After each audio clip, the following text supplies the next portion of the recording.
folks? Welcome back to another video. I am Professor Vincent, and today I got a new mic.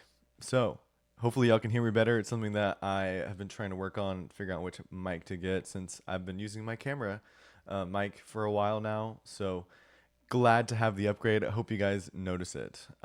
Today, we are going to be talking about what I currently doing, looking at all the numbers for our Excel spreadsheet, and we're going to go from there. And I'll also go over what I'm not doing, which is pretty much, there's only a few things that I would say I'm getting into, but let's get into it.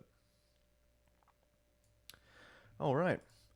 So, this is Scarlet and Violet to current because I feel these are the best buying periods for the time that we are given and how we can get the fastest doubles, because we're really trying to double as fast as we can, and you're just holding. So I also wanted to talk about investing as a whole and wanted to go over, it's boring. It's going to be a boring venture because you're really just waiting. You're waiting time, and not a lot of people can do that, which is also a good thing because people in the hobby, they don't have patience, they don't have time to wait, and so we're going to outcompete them in the financial realm later on, since we do have the patience, and since we are just holding for the long period of time, and it's really hard to beat someone who is in a great asset that grows in value over time.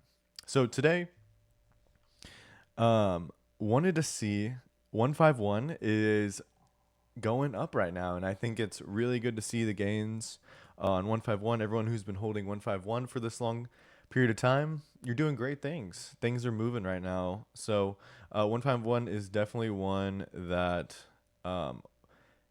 glad to see some movement on. Scarlet and Violet base set, really, it's hard to invest in the base sets because they just don't double as fast. So this is really why I don't do it. Palladium Evolved. I do know that the cards inside are fairly hard to grade. So this is what it's also showing. Next video, I need to see, or we need to see the grading quality on Destin and Rivals. I want to see it because that could be a reason why it has been exploding. But 151, I do have some 151. I don't think it's the best buy right now. I think there's better buys if you're going off of 1, 2, 3. It's probably like maybe like 4. 151. Obsidian Flames I'm not buying because it's really, the total value and the booster box just don't make sense for what's going on. So it's very hard to and actually the total value did go up, but it's still just not a lot of value for me.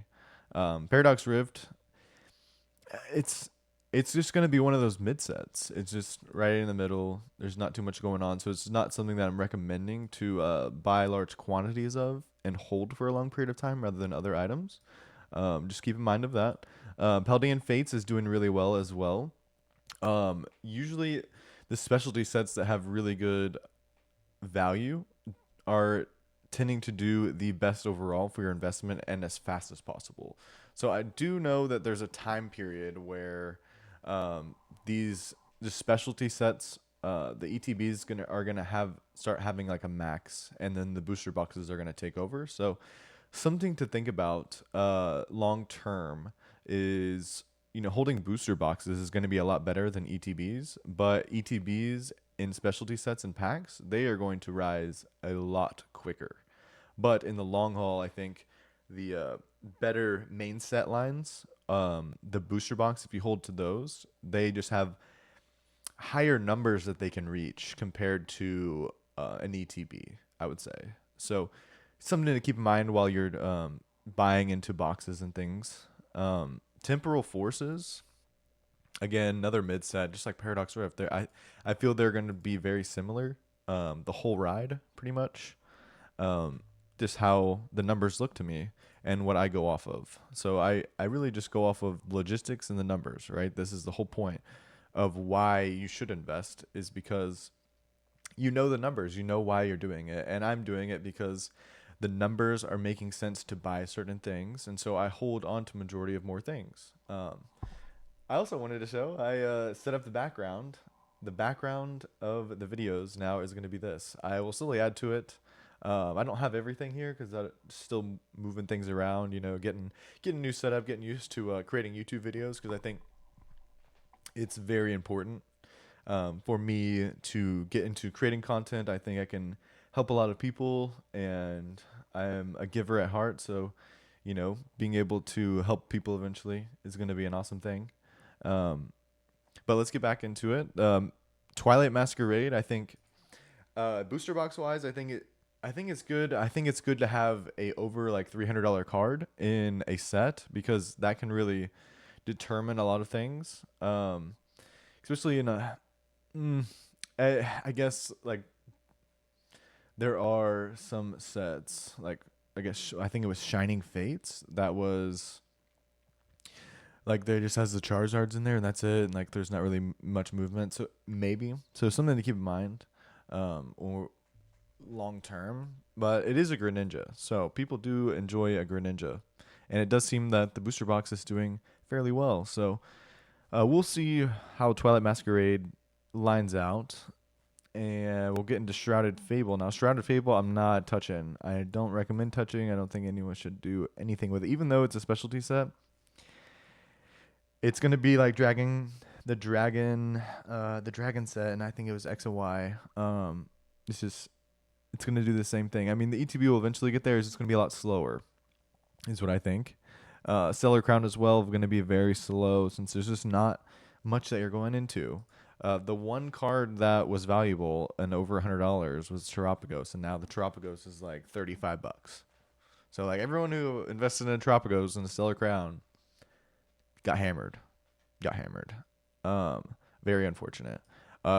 Surging Sparks, still doing. I still think Surging Sparks is a decent buy right now since I do think they correlate similar to Twilight Masquerade, and it's like a, $60 difference, which I think is important to realize that it could be undervalued. Something to look at since we are looking at the numbers and everything is fairly similar with Twilight Masquerade, except for like I guess there's a Pikachu on the box, so I guess people like the PC ETB, and I guess this is Surging Sparks is really when the hobby started going crazy, I guess. Actually, it might have been Twilight Masquerade where everything really started. So that could be a reason why it's so much higher. But again, I really don't think so.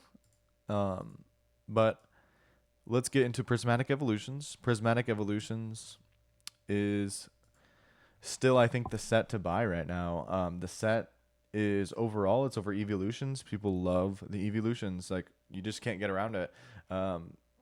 The price determination in a collectible hobby is determined off of the people, and the people see the cards very valuable. People really like evolutions, and that's just not going away. It's not going away.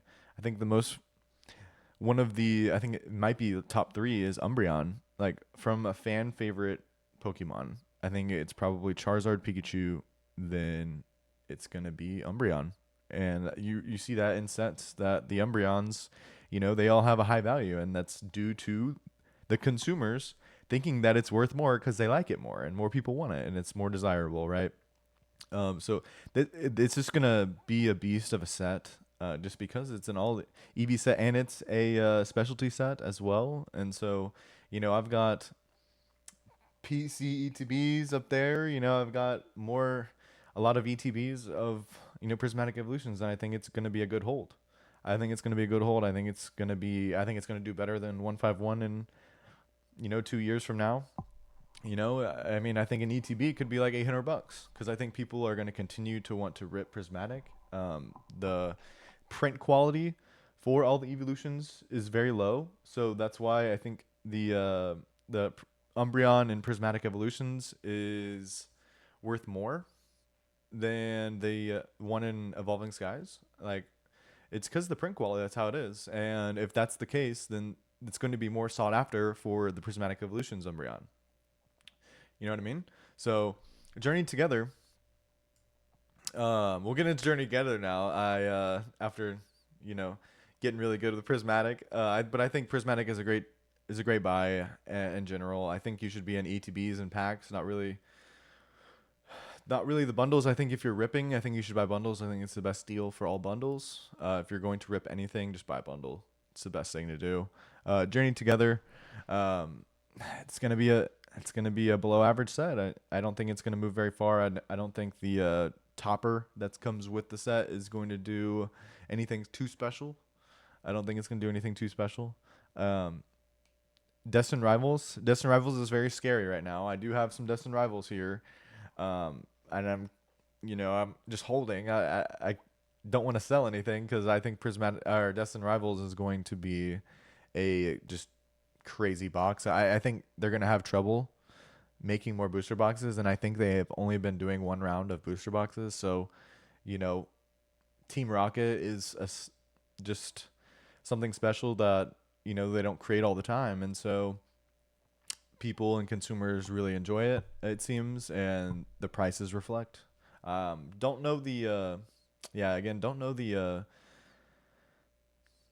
grade ability and the percentage for Destin Rivals. I'll look at that after. But Black Bolt, White Flare, great. I think these are good sets to be in. I think they're kind of forgotten about. I think it's going to be a huge play in about 2 years from now that it's going to be the forgotten about set, and it's going to be really good. I mean, there's a couple cards in there that are like, there's at least two cards in there that are 400 in each of them. So, there's some value in holding those sets.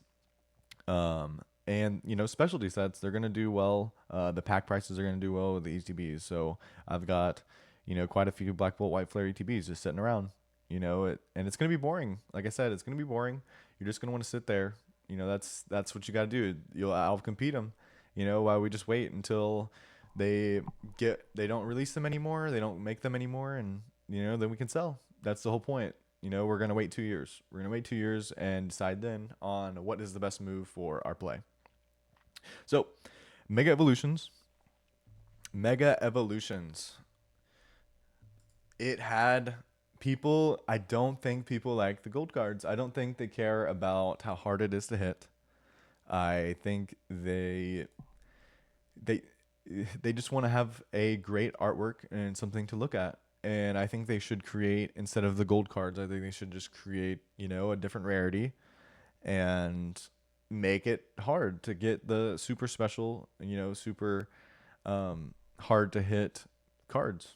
And if they did that and they made it like that, I think these Mega Evolution sets will do well. But I don't think people are liking them. I don't honestly, I'm not buying them. I don't need the gold cards. I only do sealed product anyway, but once I start doing master sets, I will get into master sets eventually. It's gonna happen. I've got a bunch of Voltex binders, just sitting in their plastic wrap waiting to get used. So it will happen eventually once I get a better setup and be able to change the background into having a wall of books and it'll look like a library. It'll be really cool. There's definitely other YouTubers that are doing that as well, but everyone has their own way of doing things, and I think it's cool to show it off. But Mega Evolutions really just it's fallen in the trend of the base sets just aren't the greatest, but I think this is the best total value base set still that we've ever seen. So something to keep in mind as well. It still is. There's some cards in there, that people are seeing as great artworks and things like that. The megas is where it started. I mean, you can see the total value. So it's better than Phantasmal Flames. But look, Phantasmal Flames, people really like, a $600, $700 Charizard in there. That looks, it's probably the best looking Charizard that we have. So, you can't be mad at it. But, booster boxes are $290 now. And you just have to accept it. That's where the market's at. The only way to change the numbers on the screen here is, being able to change the community. And, one single person, I don't think, with, I don't have too much voice. I have, 17 subscribers, but we're working on it. We're working on building something great. More business ideas. The business that I'm creating is doing well. I think people are starting to believe in me as well. I think they believe in me more than I believe in the company, which is it's been awesome to see. I've been meeting a couple people who want to help out, and it's awesome to see a community grow around me when I'm talking about Pokemon, and it's something that I can talk about with others, and I think it's a good thing. So the last piece I'm going to talk about is Ascended Heroes. We are waiting for Ascended Heroes. It there's just not enough packs that they've came out with just yet, so we're really wetting the ETBs. Once an influx of ETBs come out, the price will move. It'll probably be around same as Prismatic at the start. It'll probably go to 100 and just sit there. And the packs will probably go to $8 as well eventually. And the next sets will continue to come out. We'll see how people enjoy the cards. The total value is huge, right? If this can stay longer than Prismatic has, and it stays around that 7,000, then Ascended Heroes could be better than Prismatic Evolutions, long term. But I still think Prismatic Evolutions right now is a good safety bet because we really don't know how Ascended Heroes is going to do just yet, since we haven't had enough time to see how it's going to turn out. But thank you guys so much for watching. Stay tuned for next week's video. Bye.